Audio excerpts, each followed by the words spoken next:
dhibka ay murugadu u keento nolosha qofka.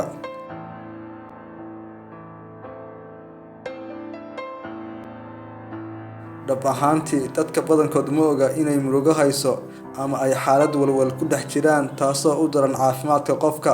Hoos waxaan ku xuseynaa saameynta kala duwan ee walwalku ku yeesho nolosha qofka, sida saameynta jirka, jirada maskaxda, saameynta dareenka iyo habdhaqanka qofka.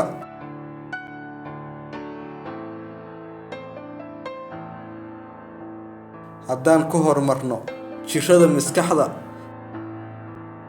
saameynta uu walwalku ku yeesho qofka maskaxiyan waxaa ka mid ah ilowsho badan, cabsi ku daboosha, awood la-aan in aadan xoog saarin ficilka aad qabanayso, dareen la-aan, hal abuur la-aan iyo caajis.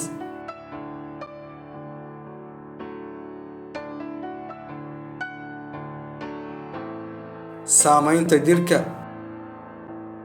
saameynta uu walwalku ku reebo jirka waxaa ugu caansan miisaan dhac, hurdo la-aan, dheefshiid xumo, dawakh, murqo xanuun, wadne garaac, dhidid calaacalaha ah iyo gargariir.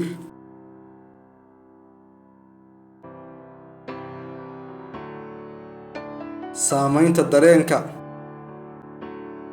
saameynta murugadu ay dareenka qofka u keento waxaa ka mid ah dareenka ah inaad dareentid inaadan waxba ahayn, kalinimo, afkaarta xun, oohin, xanaaq, niyad jab, caro, isla hadal iyo murugo.